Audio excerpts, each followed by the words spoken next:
Sudahlah, kapling di sorga nggak bakal hilang. Percayalah, kalau kita mati karena kita sudah percaya kepada Yesus, mengalami penebusan, menjadi ciptaan baru, pasti masuk sorga. Yang jadi masalah kan ketika kita menjalani kehidupan di atas muka bumi ini.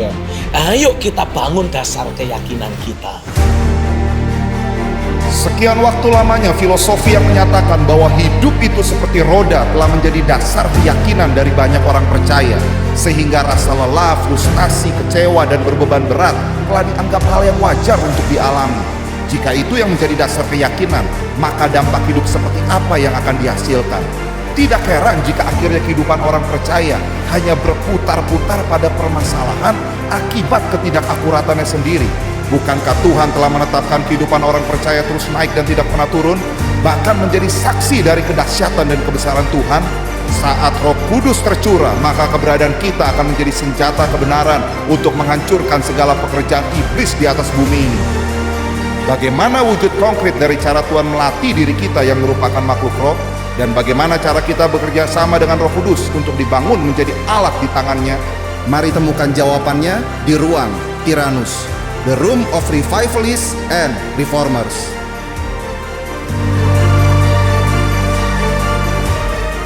Kita berfungsi sebagai representasi pusat kita. Di mana pusat kita? Sorga. Untuk apa? Menjadikan bumi ini menjadi sama seperti sorga. Tapi kita tidak akan pernah mencintai bumi ini atau mencintai dunia ini dalam konotasi yang negatif. Karena bagaimanapun juga bumi ini masih tetap milik Bapak kita. Bapak yang menciptakan. Bapak yang menciptakan dunia ini, hanya lagi diduduki oleh si jahat. Nah, tugas kita adalah memastikan sistem jahat yang menduduki bumi ini kita singkirkan. Bagaimana cara menyingkirkannya? Ya penduduk dunia yang selama ini terus membuat sistem jahat itu terus hidup. Kita provoke. Dengan kita menunjukkan kehidupan yang berbeda. Dengan mereka berduyun-duyun datang untuk menjadi warga negara kerajaan sorga. Artinya nggak ada lagi yang mau hidup di dalam sistem dunia yang dibangun oleh si jahat. Dan sistem itu akan kolaps. Dan Alkitab memang sudah menubuatkan bahwa akan datang waktunya sistem Babel yang jahat itu akan dihancurkan oleh Tuhan. Itu pasti ya. Itu sudah pasti, hanya tinggal tunggu waktu. Nah, saya percaya peristiwa pandemi COVID-19 ini adalah sarana yang Tuhan pakai. Ini saya tahu ini rancangan iblis, rancangan roh jahat. Ya, terlepas dari orang berkata, Pak Stephen termakan terlalu banyak teori konspirasi. I don't care lah. Terus apalagi itu namanya secret society, Illuminati dan sebagainya. Udahlah, yang kayak gitu-gitu mau percaya ya silahkan, tidak percaya ya terserah. Tapi yang saya tahu, peristiwa pandemi COVID-19 ini tidak terjadi begitu saja. Tidak terjadi tanpa campur tangan manusia yang memang punya niat jahat. Ada campur tangan manusia dan niatnya memang jahat. Tapi kita bersyukur setiap rancangan jahat selalu dipakai oleh Tuhan, diputar balik oleh Tuhan untuk mendatangkan kebaikan buat orang-orang percaya, buat mereka yang mau percaya kepadanya. Lewat peristiwa pandemik ini kan banyak orang yang mengalami masalah finansial. Ada banyak yang dipecat, ada banyak yang mengalami kegoncangan finansial. Tapi di waktu yang sama, umat pilihan Tuhan makin di-establish oleh Tuhan. Kenapa? Karena kita dalam menjalani kehidupan sehari-hari kan tidak dipengaruhi oleh sistem dunia yang gonjang-ganjing terus. Alkitab menubuatkan kita akan dibawa Tuhan hidup dalam kerajaan yang tak tergoncangkan. Jadi niatnya si jahat pengen membuat kehidupan di bumi ini semakin susah, Tuhan putar balikkan. Bikin banyak orang di atas muka bumi yang selama ini hidup dalam penderitaan, dalam kesusahan akibat sistem dari si jahat, makin melihat, loh, kok orang percaya beda. Makin pekat kegelapan di suatu malam. Nyala terang sedikit saja akan langsung menarik perhatian. Makin sulit dan makin berat kehidupan di atas muka bumi ini. Sedikit perbedaan. Iya. Karena orang percaya mulai menikmati pemeliharaan Bapa akan langsung membuat perbedaan yang menyolok. Iya. Itu sebabnya saya percaya kita sedang semakin dikondisikan untuk ada di penghujung terjadinya revival besar. Amin. Karena makin orang tambah stres, tambah frustrasi, Iya. makin orang membutuhkan adanya solusi. Dan hanya kita yang punya solusi. Karena ada Tuhan di dalam Karena kita itu, ada ya, realita Yes. Tuhan Amin. dalam hidup kita. Iya. Itu sebabnya saya mendorong semua saudara, pastikan mulai dari sejak saat ini engkau terus belajar berfokus membangun dasar keyakinan dalam hidupmu. Jadi selaras dengan firman. Percayalah, Bapa di sorga memang punya niat untuk membawa hidupmu jadi berbeda. Bapa di sorga memang punya niat untuk memastikan engkau diistimewakan dari orang-orang lain yang ada di atas muka Amin. bumi ini. Pemeliharaan Tuhan Yes. akan terus nyata. Amin. Penjagaan Tuhan akan terus nyata. Terobosan-terobosan yang kau butuhkan akan selalu Amin. Tuhan hadirkan bagimu lewat pekerjaan firman dan Roh Kudus-Nya. Dan ketika engkau mulai menikmati realitas sorga tersebut, engkau mulai menikmati sorga bukan hanya di atas sana, tapi juga real dalam kehidupanmu sehari-hari. Oh, saya percaya kehidupan sehari-harimu akan mulai Tuhan munculkan menjadi tanda dan alamat. Orang banyak akan mulai melihat betapa hidupmu berbeda. Orang-orang yang ada di atas muka bumi ini akan melihat bagaimana hidupmu diistimewakan oleh Tuhan. Dan mereka akan kepengen. Mereka punya kerinduan untuk menikmati apa yang sudah engkau menikmati. Tuhan akan memposisikan dirimu menjadi alamat bagi banyak orang. Dan ketika mereka berduyun-duyun datang kepadamu, oh, engkau hanya perlu berkata, ikuti teladanku.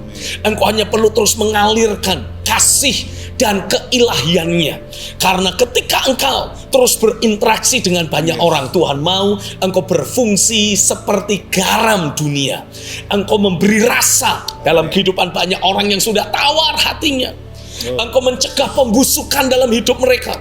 Engkau kembali memberikan pengharapan yang selama ini sudah direbut, selama ini sudah dicuri, sudah dirusak oleh si jahat lewat berbagai peristiwa buruk, lewat berbagai situasi negatif, lewat banyaknya orang-orang fasik yang kelakuannya kurang ajar, kelakuannya menyusahkan banyak orang.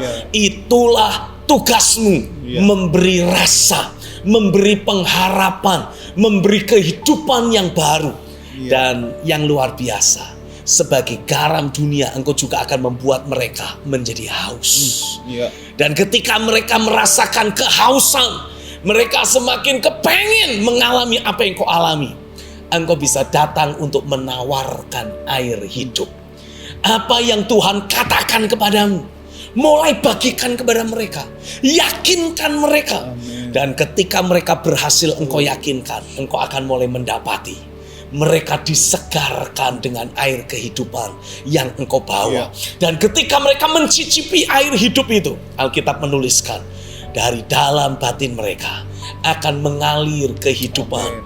Mereka akan mulai dibawa untuk mengenal Tuhan.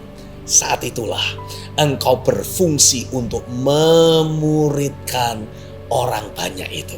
Saya berdoa di dalam nama Yesus, tangan kuasa Tuhan akan bekerja kuat dalam hidupmu, membuka pemahamanmu, menunjukkan dimensi kemuliaan yang Tuhan sediakan bagimu, dan sekaligus menggerakkan engkau, menuntun engkau untuk menikmati realitas sorga dalam hidupmu sehari-hari.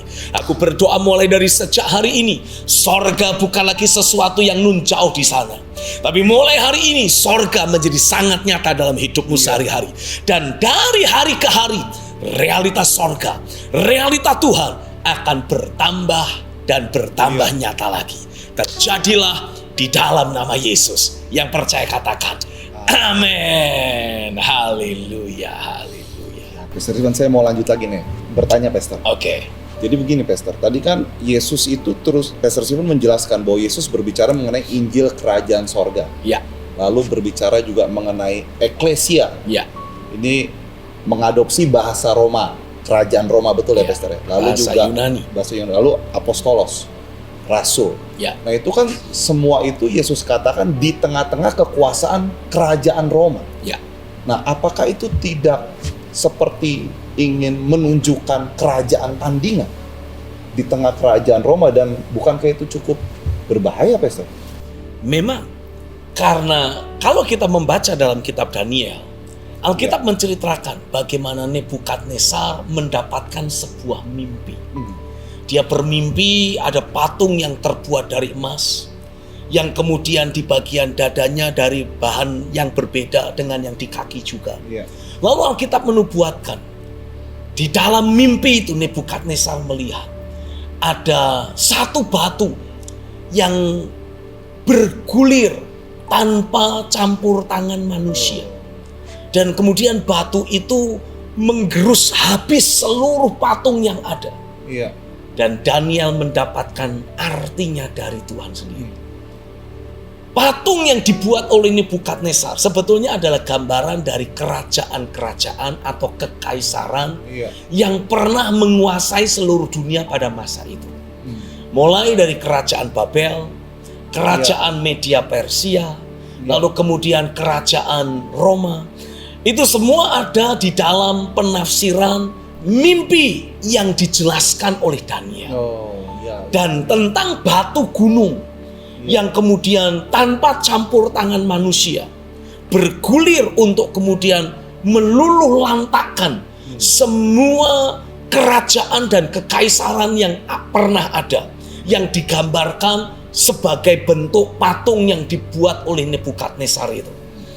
Alkitab memberikan penegasan lebih lanjut. Batu yang menghancurkan semuanya itu adalah kerajaan sorga, kerajaan Allah. Jadi tidak peduli di atas muka bumi ini ada berapa banyak kerajaan yang masih ada berapa banyak pemerintahan yang masih berdiri, entah itu dalam bentuk republik ataupun kesultanan atau whatever namanya. Yang pasti semua itu akan tunduk di bawah kerajaan Allah. Karena Alkitab juga menubuatkan, ini belum terjadi, tapi Alkitab menubuatkan Yesus akan datang kembali ke atas muka bumi ini untuk memerintah sebagai raja bersama dengan umat pilihan. Jadi ketika Alkitab menuliskan sorga, kerajaan sorga akan memperluas teritorialnya. Jadi teritorial kerajaan itu akan juga meliputi bumi ini. Itu akan betul-betul terjadi. Real, nyata ya. Real terjadi. Dan itu dinubuatkan dalam bentuk sebutan istilah di Alkitabnya itu kerajaan 1000 tahun. Jadi bukan berbicara lagi di dalam roh, tapi benar-benar wujud real, wujud real. konkretnya nyata. Kitab Efesus pasal yang pertama memang menuliskan kita sebagai gereja ditetapkan oleh Tuhan untuk bisa menjadi pakai tanda kutip panitia pelaksana. Terjadinya penundukan segala sesuatu dan membuat Kristus menjadi kepala dari segala sesuatu. Saat ini Kristus sudah menjadi kepala di sorga. Dan seharusnya Kristus juga menjadi kepala di atas muka bumi ini. Tapi masih ada begitu banyak orang-orang fasik yang bercokol di pemerintahan-pemerintahan dan memegang kekuasaan-kekuasaan yang tidak mau tunduk dan menjadikan Kristus sebagai kepala. Jadi tugas kita sebagai gereja memastikan dari kehidupan yang gereja miliki akan terlahir orang-orang yang berpengaruh, yang terpandang, yang disegani. Mereka menjadi orang-orang yang berpengaruh, yang terpandang dan disegani, bukan dengan cara yang manusiawi, tapi dengan mengandalkan kuasa anugerah dan pekerjaan firman dalam kehidupan mereka. Jadi ada kedaulatan Tuhan yang bekerja, memposisikan mereka menjadi orang yang berpengaruh, yang terpandang dan disegani. Untuk apa? Ya untuk menempati posisi-posisi penting, posisi pengambilan keputusan yang selama ini dipegang oleh orang-orang fasik. Dan pada waktu orang-orang percaya ini menempati posisi-posisi penting yang ada di pemerintahan atau kekuasaan atau pengambilan keputusan yang ada di atas muka bumi ini, mereka semua dengan sepakat akan berkata, kami mau menjadikan Yesus sebagai pemimpin kami. Sebentar. Ini bukan berbicara kristenisasi kan? No, ini tidak ada kaitannya dengan kekristenan. Yesus tidak pernah melahirkan agama Kristen. Iya, itu jelas ya Pastor. Itu sudah jelas. Iya. Dan ketika semua pemimpin dan penguasa tersebut betul-betul ada dalam posisi pengambilan keputusan dan mereka menjadikan Yesus sebagai raja dalam hidup mereka, sebagai penguasa atas teritorial yang mereka kuasai. Saat itulah pemerintahan dan kerajaan 1000 tahun dimulai. Iya. Kondisinya kurang lebih sama kayak Daud. Kenapa Tuhan seperti terus terngiang-ngiang dengan pola pemerintahan dan pola kerajaan yang Daud jalankan? Sampai-sampai kalau kita membaca dalam kitab Tawarikh, berkali-kali nama Daud itu terus disebut. Dibandingkan dengan raja-raja yang hidup setelahnya. Entah itu di kerajaan Israel ataupun kerajaan Yehuda. Biasanya di kerajaan Yehuda, karena kerajaan Israel kebanyakan rajanya itu memang jahat-jahat semua. Entah kenapa, wes jahat semua. Ya. Tapi di kerajaan Yehuda ada beberapa raja-rajanya yang sangat baik. Seperti misalkan ada Raja Yosafat, ada Raja Hizkia. Tapi Alkitab membandingkan mereka yang menjadi raja yang baik itu selalu dibandingkan dengan Daud. Raja Yosafat melakukan begini dan begitu buat Tuhan, tapi tidak seperti Daud, nenek moyangnya. Kenapa kok selalu seperti itu? Padahal yang dilakukan juga baik juga ya Pastor. Padahal yang dilakukan baik. Tapi kenapa kok Daud ini seperti punya tempat yang spesial di hati Tuhan? Karena ketika Daud menjadi raja, dia menyadari betul yang seharusnya menjadi raja atas seluruh Israel bukan dirinya tapi Tuhan. Dan Daud selalu punya sebuah sikap hati untuk menjadikan Tuhan sebagai rajanya dan raja seluruh kerajaannya. Bahkan sampai-sampai ketika Daud sudah menikmati kehidupan yang makmur, dia menempati istana yang begitu megah, dan dia melihat, loh, tabut Tuhan, lambang dari realita kehadiran Tuhan yang ada di tengah umatnya, kok cuman ditaruh di sebuah kemah. Dia langsung konflik batin. Galau sendiri. Galau Daud. Ini ndak bener ini. Masa rajaku kok tinggalnya di sebuah kemah, sementara aku kok tinggalnya di istana yang megah. Itu sebabnya dia langsung membuat rencana. Tidak boleh seperti ini. Aku harus bikin rumah, aku harus bikin istana, aku harus bikin bait buat Tuhan yang lebih megah dari istanaku ini. Nah, hanya memang kan Tuhan tidak mengizinkan Daud yang membangun. Tuhan berfirman lewat Nabi Nathan, anakmu nanti yang akan membangun. Tapi walaupun Daud tidak punya kesempatan untuk membangun bait suci, niat hatinya tidak kesampaian. Dia negosiasi sama Tuhan. Ya udahlah Tuhan, mungkin tanganku terlalu penuh dengan darah. Dan Tuhan tidak menghendaki aku yang membangun rumah bagimu. Izinkan aku menyediakan bahan bakunya. Wih, itu berapa ton emas yang Daud siapkan. Berapa ton perak yang Daud siapkan untuk prosesi pembangunan bait suci. Karena Alkitab menceritakan seluruh lapisan yang ada di dalam bait suci, termasuk perabot-perabotnya, itu semua terbuat dari emas murni. Daud berikan semuanya untuk membangun rumah Tuhan. Nah, karena sikap hati yang Daud punya selalu menjadikan Tuhan sebagai penguasa, sebagai raja, bukan cuma dirinya tapi seluruh kerajaan. Dia selalu menjadikan Tuhan sebagai yang terutama. Makanya Tuhan sangat senang dan merindukan pola pemerintahan seperti Daudlah yang akan hadir kembali di atas muka bumi ini. Sehingga dia betul-betul menjadi raja atas kerajaan Israel. Dia menjadi raja atas bangsa-bangsa. Selama sekian waktu lamanya.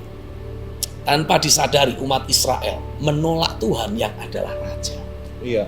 Samuel menjadi hakim yang terakhir di kerajaan Israel. Iya. Karena setelah itu orang-orang Israel menginginkan seorang raja seperti bangsa-bangsa lain. Iya. Iya, iya, iya. Nah, ketika Samuel membawa hal ini dalam doa, Tuhan bilang, bukan kamu yang ditolak oleh Israel. Ketika Israel minta raja, akulah yang ditolak oleh mereka. Tapi ketika Daud menjadi raja, hati Daud yang sangat mencintai Tuhan, membuat Tuhan sekali lagi hadir, menjadi raja di Israel. Saul tidak seperti itu ya. Saul tidak seperti itu. Iya. Bahkan Salomo pun tidak seperti Daud. Karena di akhir hidup Salomo, pada akhirnya hati dia berpaling kepada dewa-dewa dari istri-istrinya yang berasal dari bangsa-bangsa asing. Iya. Dan raja-raja setelah Salomo pun tidak ada yang sungguh-sungguh mencintai Tuhan, gila-gilaan, mati-matian, habis-habisan kayak Daud.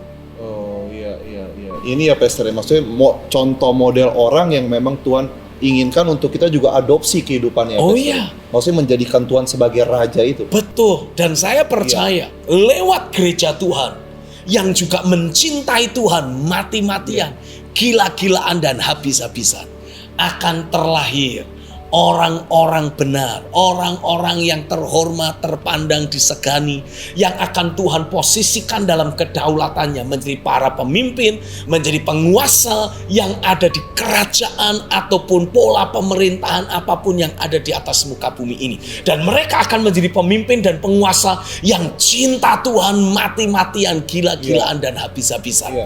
Dan begitulah realita kerajaan. Kerajaan 1000 tahun itu akan mulai dihadirkan dengan Yesus sebagai sang rajanya. Oh, Yesus raja, bukan lagi Mamon yang berkuasa. Bukan lagi Mamon yang berkuasa di bumi ini. Kita akan betul-betul lihat sistem dunia dihancurkan. Iya, iya, iya. Karena kalau kita mau jujur, segala gejolak, peperangan dan kekacauan yang ada di atas muka bumi ini, termasuk gejolak politik di pemerintahan A atau pemerintahan B. Semuanya kalau kita runtut, pasti punya keterkaitan dengan cinta akan uang, keserakahan, dan ketamakan dari orang-orang tertentu yang punya channel ke sini, punya channel ke sana, punya koneksi begini, punya koneksi begitu, dan mereka mulai memainkan peran mereka untuk menangguk keuntungan dari berbagai macam kegoncangan yang terjadi. Iya, iya, iya. Itu keserakahan ya, Pastor ya. Maksudnya salah satu wujud orang yang sepertinya benar-benar gak ada Tuhan di dalamnya, kekosongan itu ya, Pastor ya. Jadi mencari kepuasan terus. Uanglah yang sudah menjadi Tuhan dalam hidupnya.